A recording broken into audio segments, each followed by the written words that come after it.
timekeeper. I'd like to welcome you all to tonight's debate between Carbondale's two mayoral candidates, Mike Henry and Jane Adams. I'd like to start by asking you to do something with the two or three of these devices that we all seem to carry with us, and if you would either turn them off or mute them, that would be greatly appreciated. What are the chances we're going to get good news via this thing in the next hour anyway? So keep them muted until 7. I'd appreciate it. I'd like to start by introducing our moderator for tonight's debate, Southern Illinoisan editor Autumn Phillips.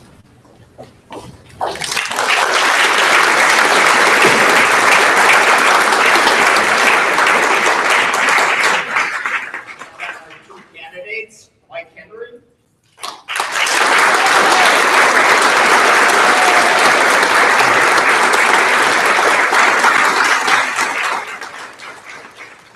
And Jane Adams.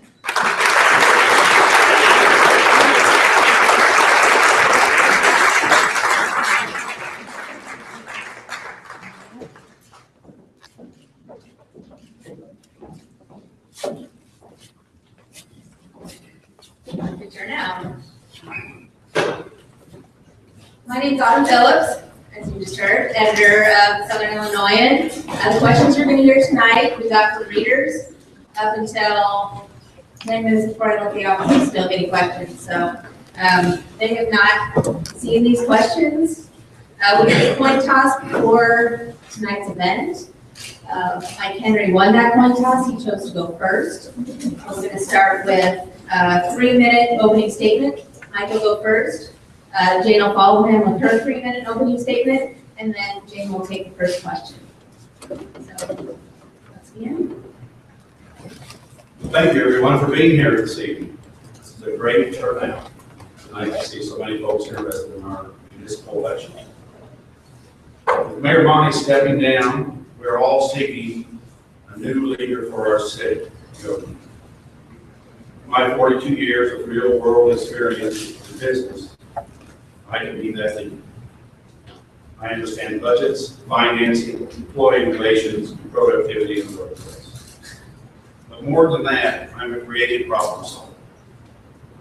I've always said that to succeed, you must be nimble. Well, it's time for Carbondale to be nimble. I can and will work with all concerned parties to find solutions that everyone can live with. I love our city. I have family here. I have history here, 47 years of history. I have the experience and the skills to lead us forward, and with your help, we will succeed and Carbondale will prosper. All right. Thank you, Autumn, and thank you all for being here.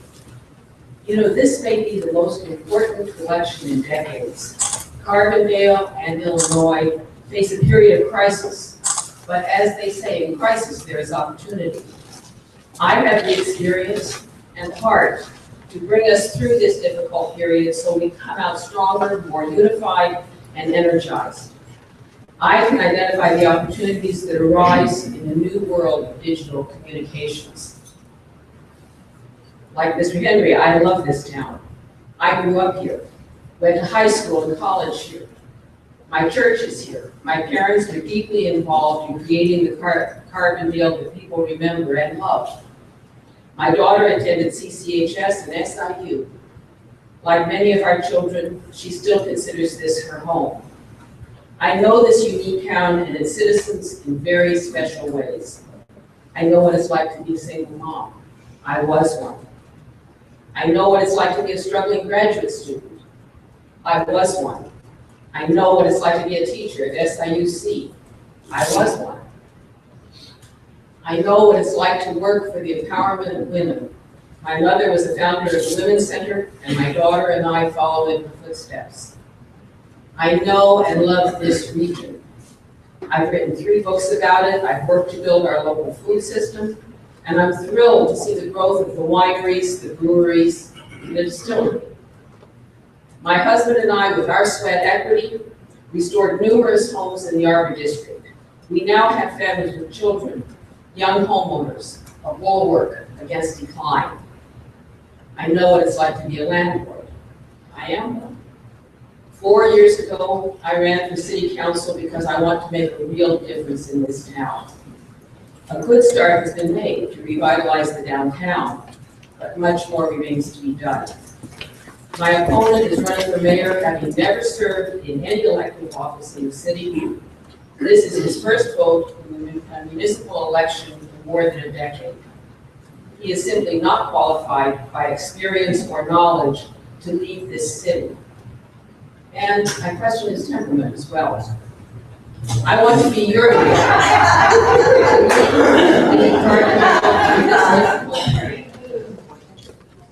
To lay the foundations for its revitalization as the best place in Southern Illinois to live, to do business, and to visit. Signaling his confidence in me, I was appointed mayor pro tem by Don Monty. I know what it's like to serve the people. I'm doing it right now.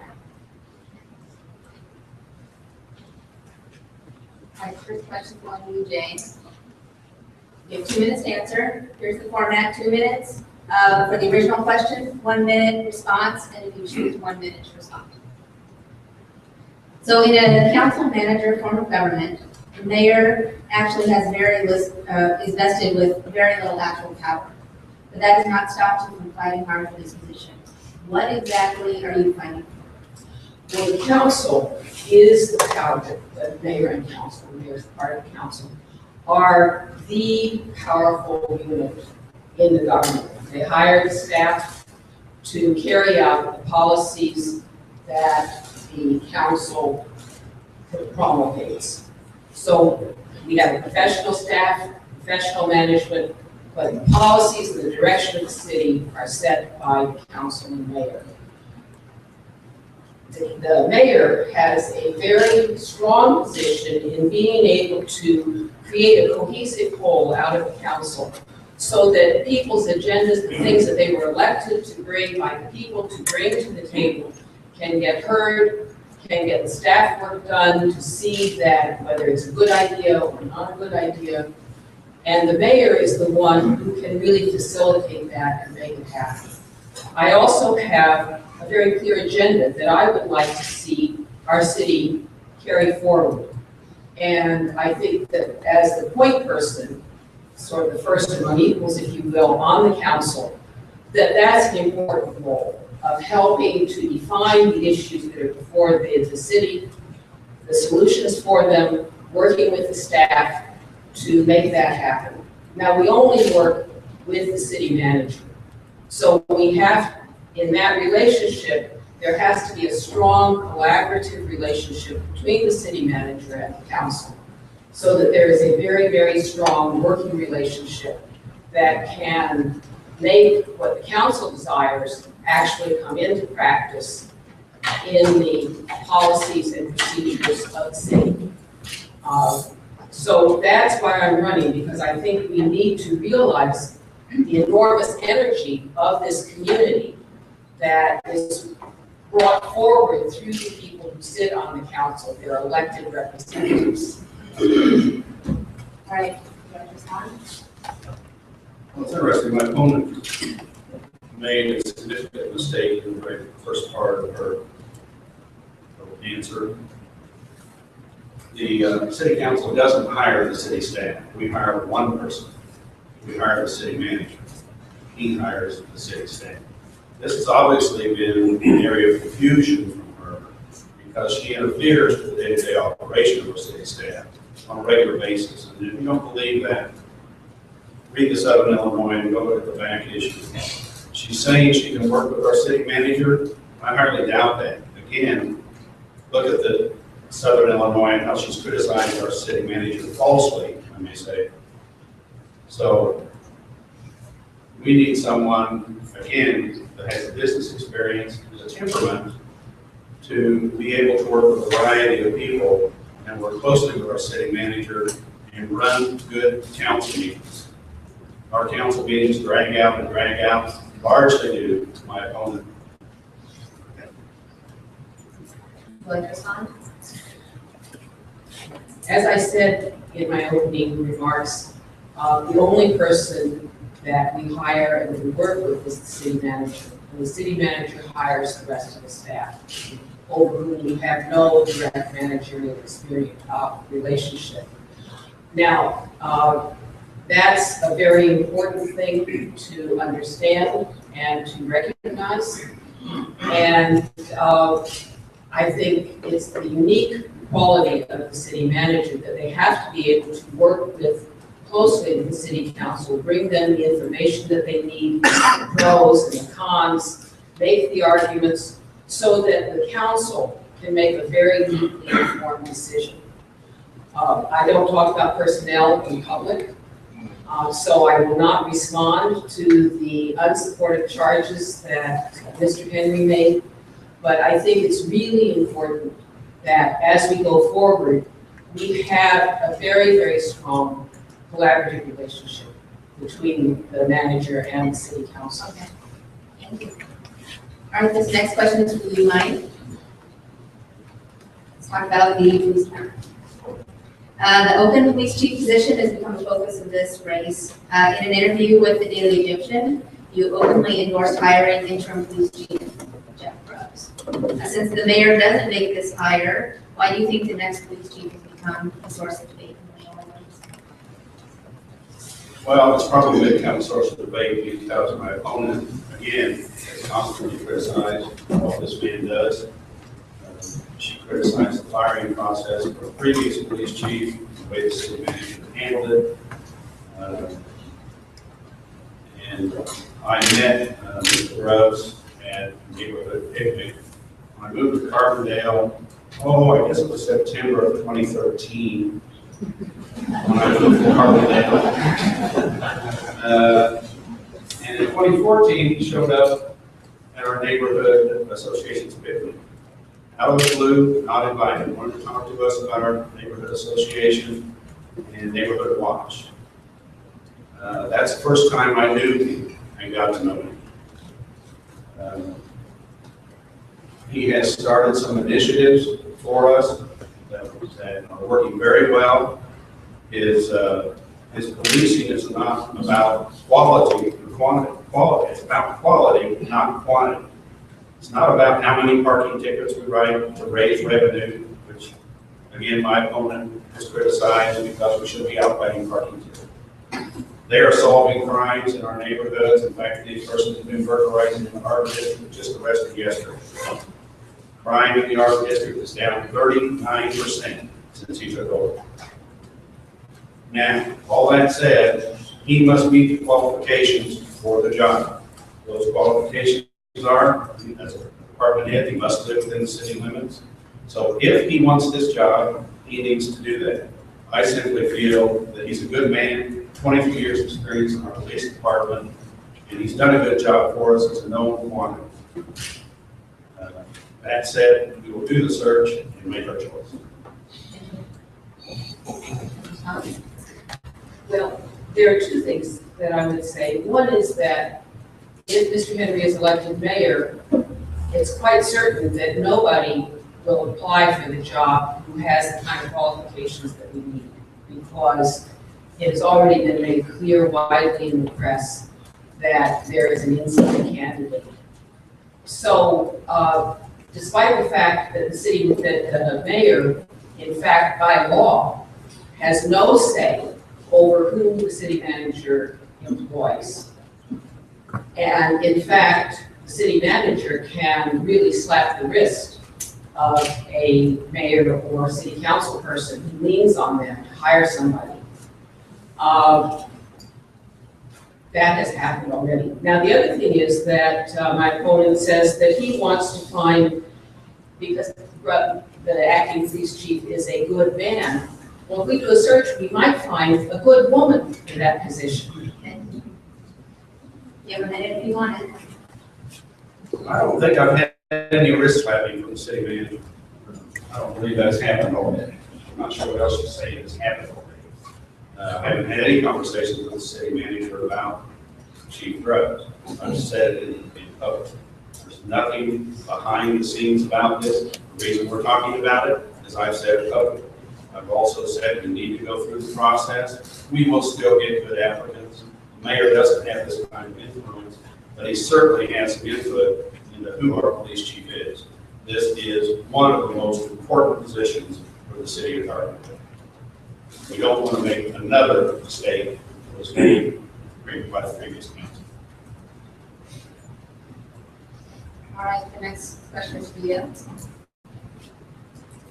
So according to the 2010 census, Carbondale is 70% or 75% rental property and 25% homeowners. What can the city do to encourage home ownership in Carbondale? The first thing we have to do is make this a place that's highly desirable for people to live in. And one of the unique properties of Carbondale, and it's new, is that we have a remarkable fiber optic network in the city that is beginning to extend into our residential neighborhoods. So with fiber optic, ultra high speed broadband, this will be the only place that many people who need access to that can live. And it will be also extremely attractive to many other people to live here because they will have that kind of access. It will make our housing far more attractive than it is now. One of the realities of our housing stock is that it is, for the most part, quite old and it needs reinvestment. That's what my husband and I have been doing, is reinvesting in the historic neighborhoods of Carbondale, pre-World War II neighborhoods. This area in particular is blighted because it has been neglected for many, many decades. And the promise of the high-speed internet, there's a possibility for residential TIF, there is a possibility for historic designation of existing remaining houses that give people a 12-year property tax freeze on their properties. There are various, we could do an overlay district that allows people to live and have a business in their house, such as Paducah has done in its Lower Town neighborhood. There are a lot of policy tools and instruments that we can create if we have the will to do that.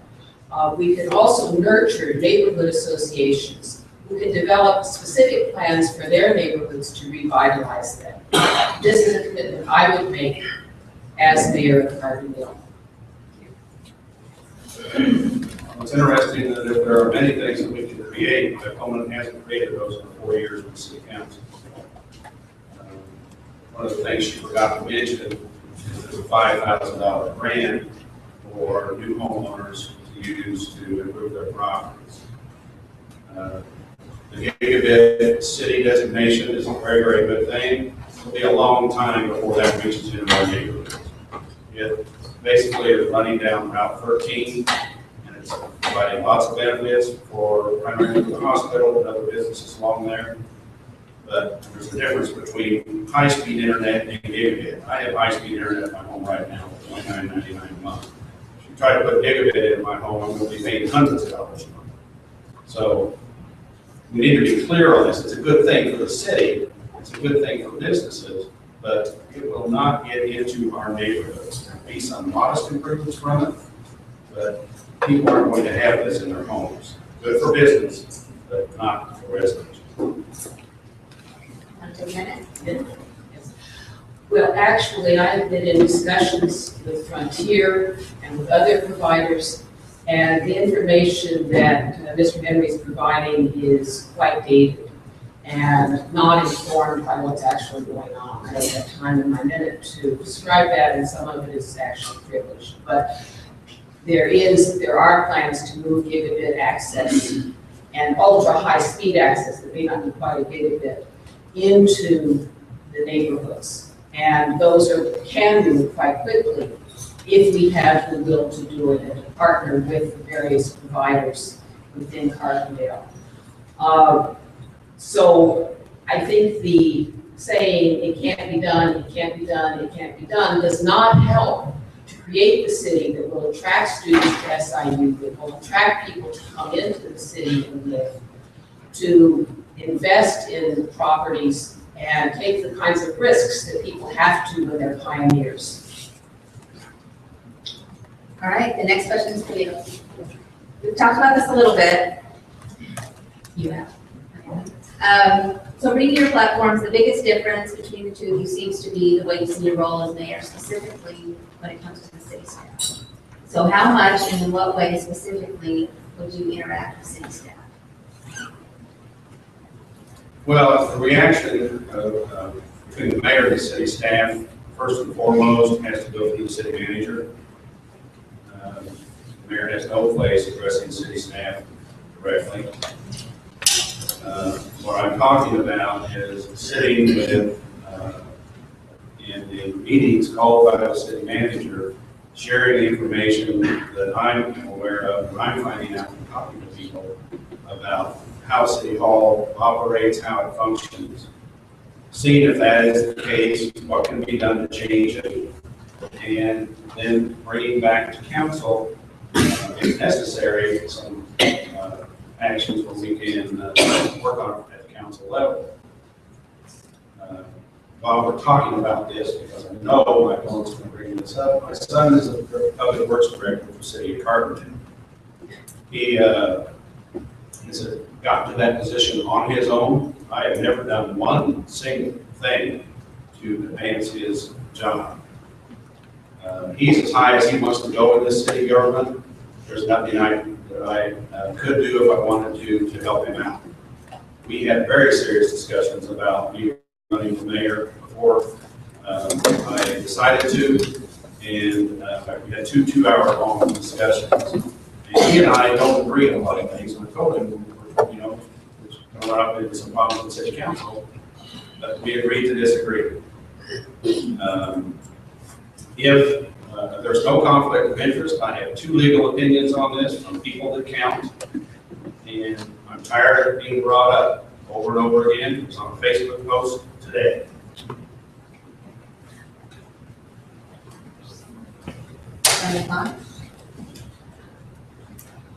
Well, I see that that my opponent has taken it and gone to school about city manager form of government, because I was quite taken aback when he said to create a better business climate in this city, he would sit down with the department heads and kind of instruct them on how to make a better business climate within City Hall. So I think that the inappropriateness and the illegality of that he's learned, which is a good thing. But it does show the depth of his inexperience, and that, you know, when I was first on council, I made some mistakes in talking to staff, basically for information, but nonetheless doing that without going through the city manager, and I was told, you are to do that, and I very quickly didn't do it, and have not since done any kind of instruction or asking for information of staff. You have 1 minute if you want. I am bad. All right, this one is for you, Jane. We've already started talking about Gigabit City. So one of the benefits is we have potential for high-tech job growth. In your 4 years in office, what specifically would you do to attract these kind of jobs to Carbondale? We have such a wealth of potential here with the university. There are faculty who are staff who are in fact in the process of developing digital businesses, high speed, that require that. There are students who will be coming out who will be who are in fact in both liaison technologies and some of the other high-tech businesses we have in town, who are finding jobs to stay here. There is a tremendous potential for recruiting, for a very aggressive recruiting campaign to bring people in because of the resources that we have. Now, one of the things I hear from the people who are hiring our students out of SIU or recruiting people with skills to come into Carbondale is that it's very hard to hold people here because of the nature of the town. They want a place with more amenities.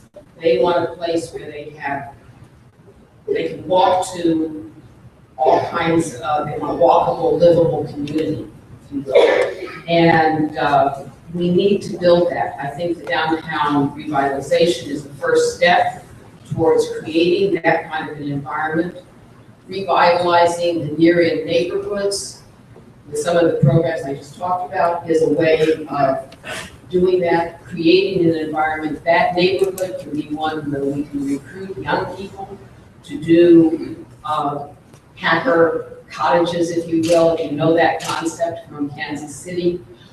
There are models out there that we need to tap into, and I know that there are people in the city who have done that, to build into this new economy. And we have a huge alumni base, a global alumni base that we can use for our recruitment of businesses here in Carbondale. All right, you have a minute to respond. Well, I actually met with Liaison Technologies out here on Station Road about a month ago.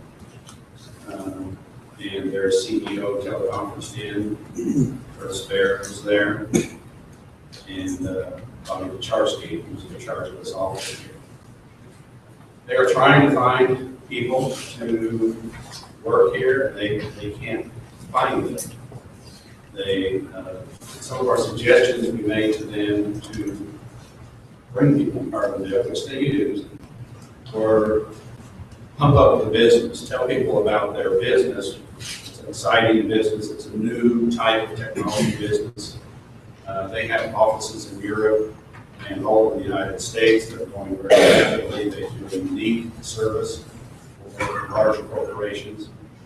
And so they started doing those things, and then they had a press conference 2 or 3 weeks ago, which again was one of our suggestions, and then they had a job fair.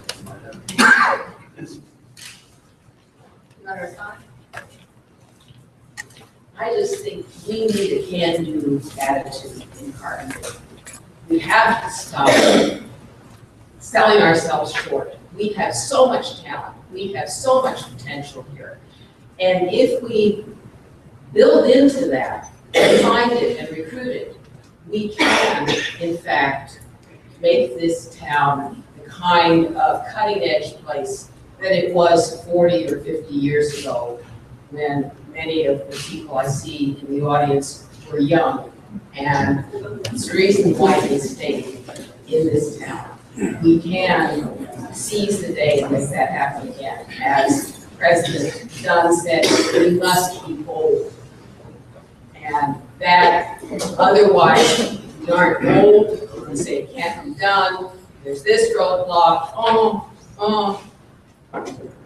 we will decline. That's just the nature of the beast. All right, we started talking about this. I'll let you keep going. You have 2 minutes. Mike, you've been marketing yourself as a business representative. What specifically does that mean for your 4 years now? Well, it means we look at, first of all, we look at how, what the interaction is between our businesses and City Hall. And anyone who is out there, we know that there are lots of complaints that Carbondale is not as friendly as Marion, so on and so forth. Before I go any further, I want you to know I have a great deal of faith in our city staff. We have a great city staff. But there are some simple changes that I think could be made to help some of these processes. For instance, on rental property inspections. We have I believe it's 6 inspectors that all do rental property inspections. They may come to see my property today, give me 30 days to fix it. I may have a different person come back another day, and they're telling me there's more things that need to be fixed. So what's the solution to that? It's real common sense. It's real easy. We get 2 full-time people that do all the inspections. Same person goes back to the property the second time. And these 2 people get trained very well so that they are applying the inspection evenly to our businesses. It's a simple solution, and it makes the problem go away. The same thing applies to people who want to build in this community. We need to not certify blueprints for 5 or 10 years. We certify them with no expiration date. They need to have an expiration date. If you don't start construction for 2 years, then you have to get it recertified. If you do start within that 2-year period, then you're under the codes that are in effect on that day to go ahead with your project.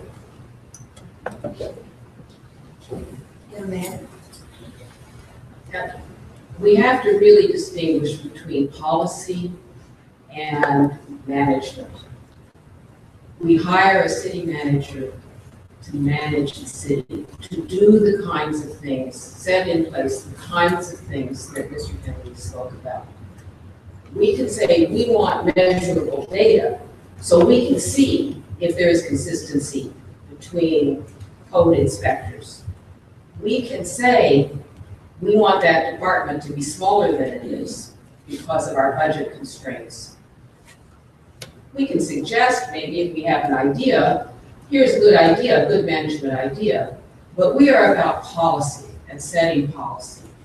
So we need to have a very clear understanding that we want our city staff, when somebody walks through the door, to say, yes, we can do it. Let me help you in any way you can. You have a minute? Once again, I will say she sat there for 4 years and we're still where we are today. You know, it's time to make a change. It's time to move forward, get something done. We spun our wheels. We're having the same complaints over and over. And it's not just with this, it's with many things in the city. My opponent simply has not, she doesn't bring things to the table of council. She'd rather sit back and criticize. That kind of thing needs to stop. We need to have people that are on the council, that are positive, that bring initiatives there, that we can get something done and make some changes for Carbondale. We can't keep going the way we are.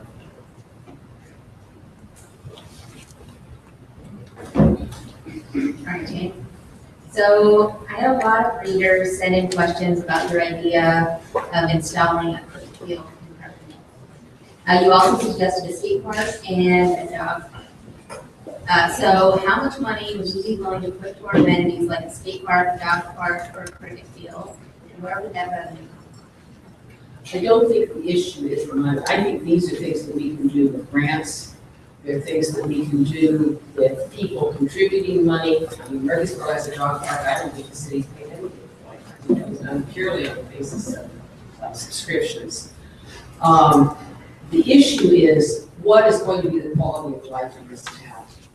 We need the things to create the places where people can come together in a public space, be together, enjoy each other, have walkable, bikeable community. We hear from bicyclists all the time that they want bike lanes, that they want all of those kinds of things. I mean, I put up a post about dog parks and it went through the ceiling.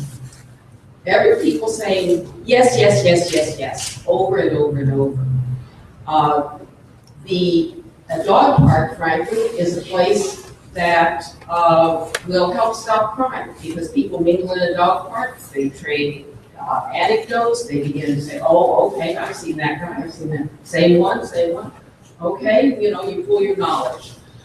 And you don't get drug dealers and so forth happening in a dog park because there are people there.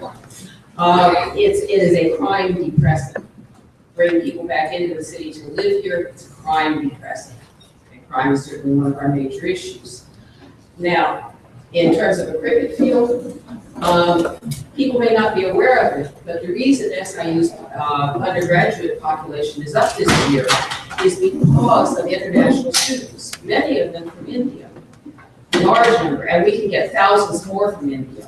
There are people working on doing that.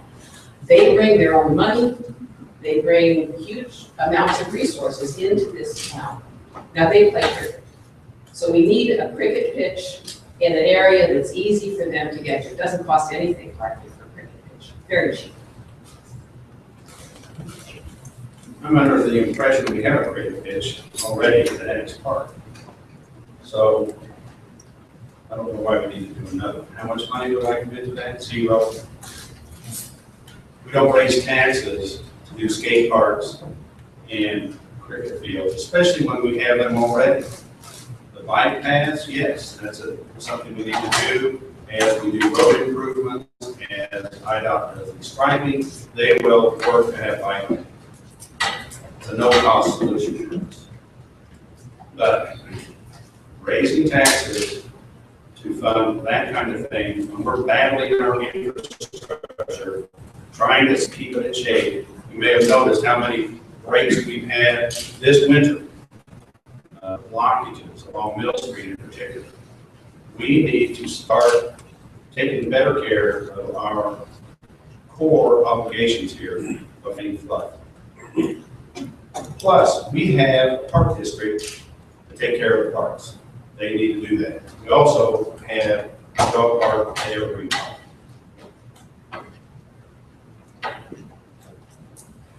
There's a dog park at every park. I don't think anybody knows about it. It certainly isn't the park district website. Well, anyway, be that as it may, this is not either or. Setting up false either ors is really saying, no, we can't. Trying to find ways to make things happen that will serve the people of the community without spending taxpayer dollars is something that I think the city has to be deeply committed to. Working with the park district, collaborating with the park district.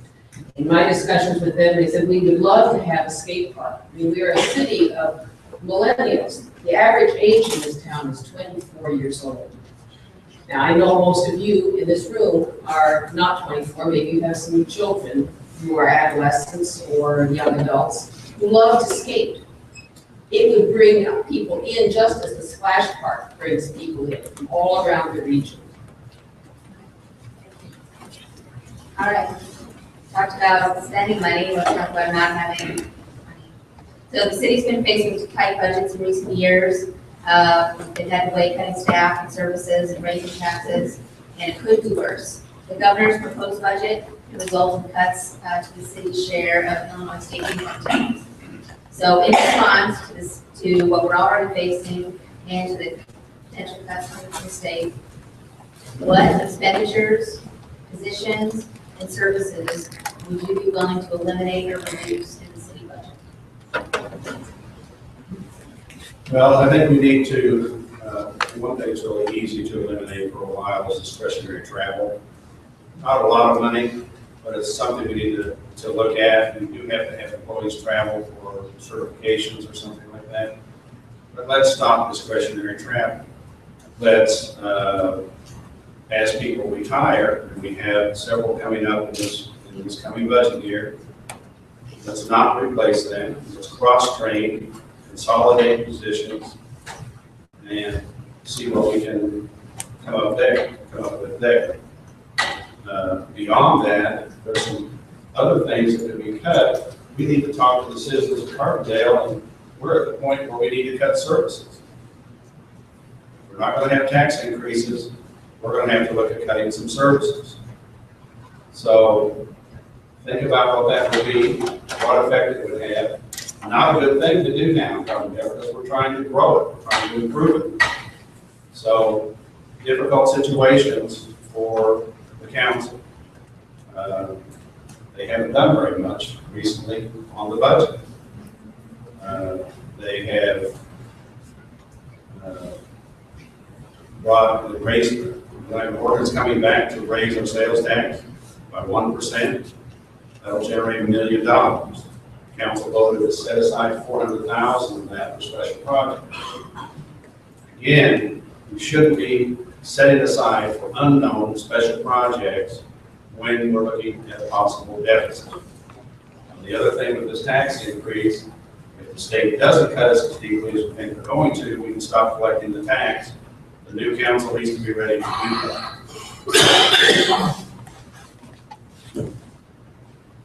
I have proposed, I proposed last year, and then it came back this year, and it was in the budget, where we talked about a management review. This is an initiative that will require a very careful look at all of our management processes and procedures, our technologies, our staffing levels, and how various departments are organized and carried forward. That management review should be able to give the council and the city manager some very detailed knowledge on what can be done to consolidate services, departments, procedures, purchase new technology that will save us money, whatever it comes up with. It should provide us a blueprint for being able to make cuts in a strategic manner, ones that make us stronger, that are not stopgap, that are not crisis driven. This is what we need, and it's what I have proposed, and I've actually gotten into the budget.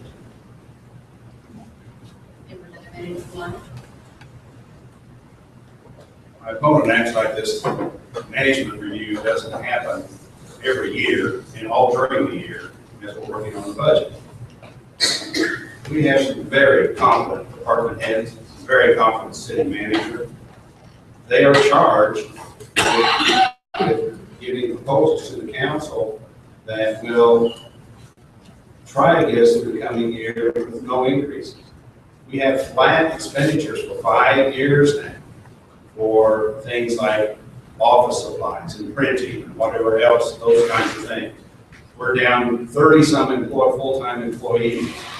This top to bottom management review is great political speak, but it's done all the time. It's just part of good management. And to do this would cost a significant amount of money, probably another consultant to do it.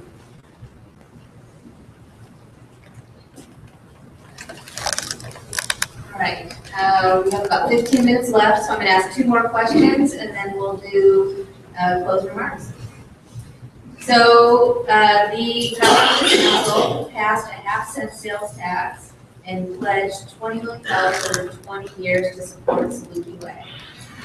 Now, SIU is facing possibly very deep budget cuts. Under what circumstances, if any, would you consider another request from the university for city funding? Well, I did not support the Saluki Way tax. I would have supported potentially a tax for scholarships that would bring high-achieving students from the downstate area to Southern Illinois, to SIU. We have not seen the payoff from that Saluki Way tax. I don't think it was well advised. I do not see us contributing our sales tax money to the university. I do, however, see ways that we could potentially reduce costs for both of us by finding shared services. For example, a number of years ago, there was discussion of having a shared service facility for both police departments. We have 2 police departments that operate in Carbondale, not to mention the sheriff's department. Now, the status of that and why that didn't happen, I am in the process of trying to understand and learn and see if there is some part of that that we might be able to reactivate to save substantial amounts of money both for SIU and for Carbondale.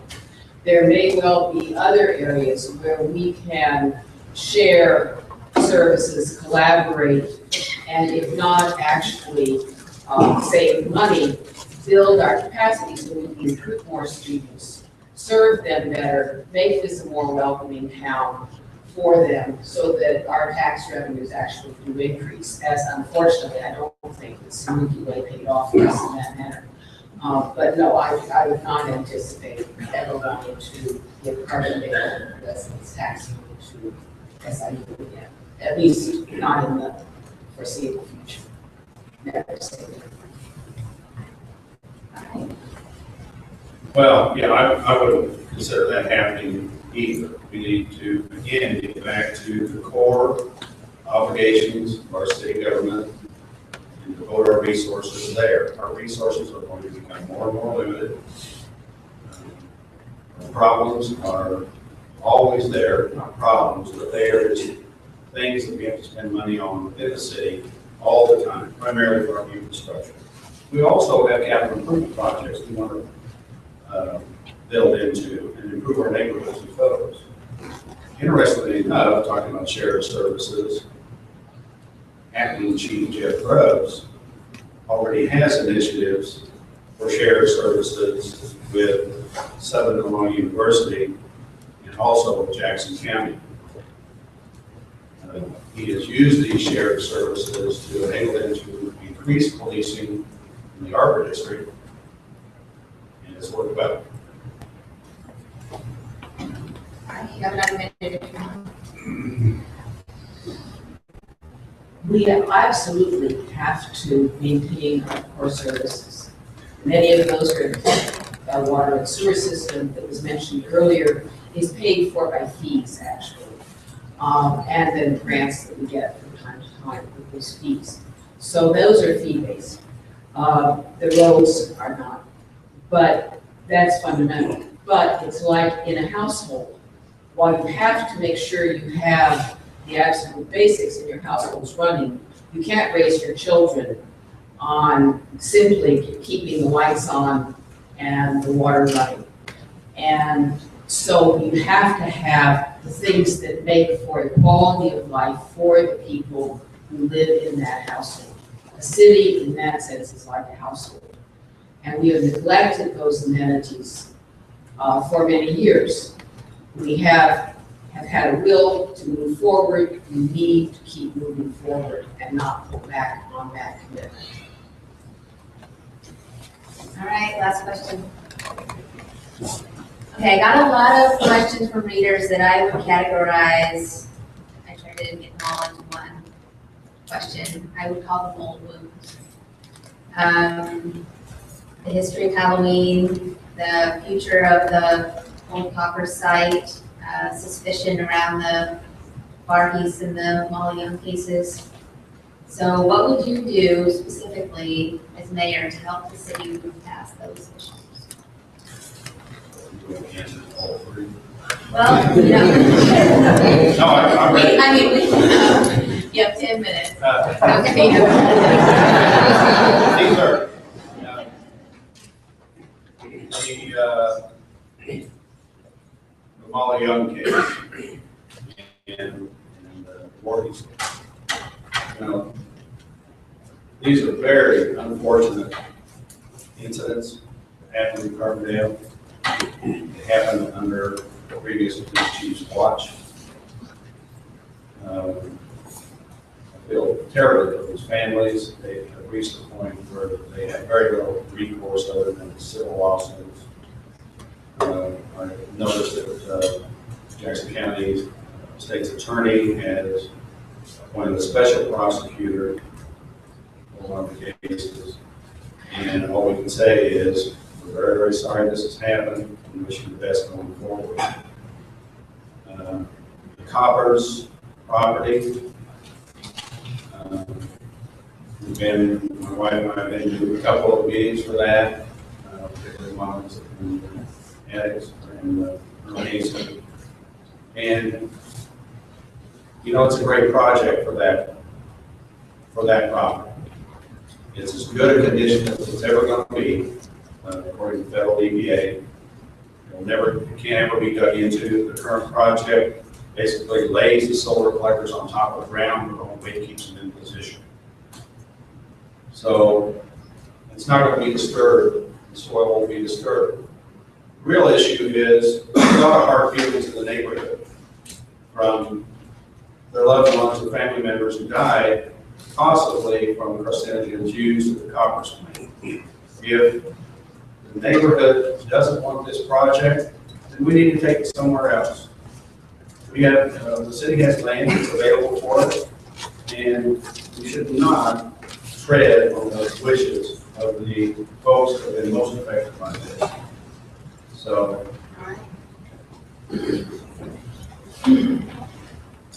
I agree with Mr. Henry about the wounds to the families who have lost loved ones most recently.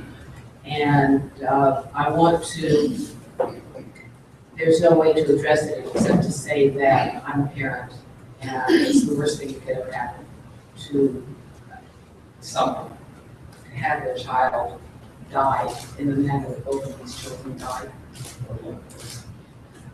On the issue of Halloween and coppers, particularly Halloween, I think we need to change to rewrite our story so that those become part of our story, but not the story of Carbondale.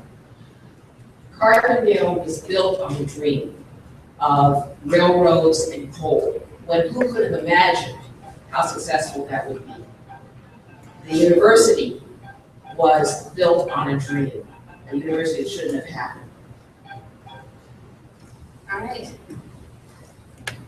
So we're gonna wrap it up, since you won the coin toss. You get to go first with your closing remarks. 2 minutes. It wasn't me off the cuff. I'm a storyteller, so I'll just tell my story. This race is about 2 different people, both good people, who want to do what's best for Carbondale. One of us has had 4 years to do what she thought. We're still in the same spot we were when she took over. In fact, Carbondale sales growth has been 4 years. Marion, Murfreesboro, Heron, Carterville have all grown. We needed to start on these initiatives 4 years ago. It hasn't gotten done. I want to provide the leadership to take us forward. I need your help to do that, not just in voting, but after I'm elected. I need your input, and we need it in a form that is very concrete and works very quickly towards solutions. We do a lot of public hearings, our council meetings drag out till 12:30 at night, and still we have a difficult time making decisions. I want to have council meetings that are more efficient. I will call council members on, or as mayor, I will call council members on Sunday and Monday before the meeting to see if they have any questions. If the city manager can make clarifications. This will also guarantee that they open their packets before they get to council meeting. What a novel idea. And, you know, these council meetings are important. This isn't a coloring contest somewhere. These are the real deal. If you want to do this, come in, take it seriously. If you don't, find something else to do.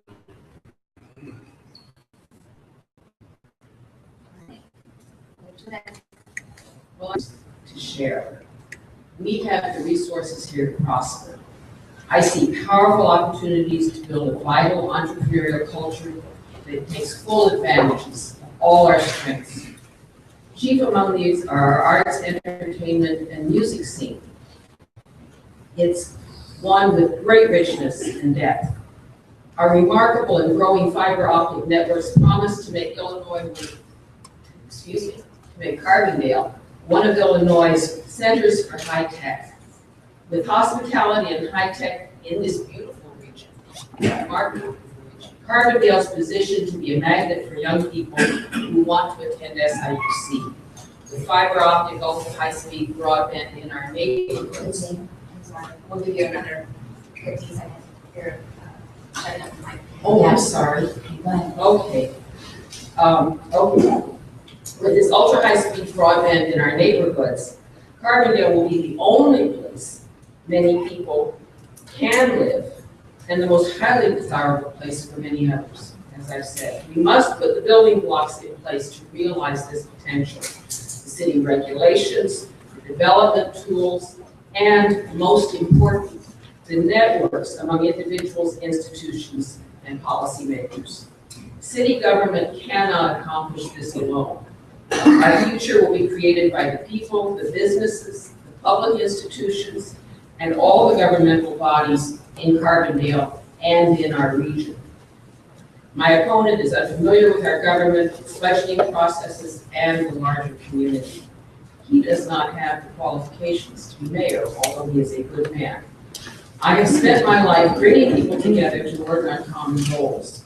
With your support and your participation, we can revitalize our wonderful town and our university. I'm doing it right now. All right. There we go.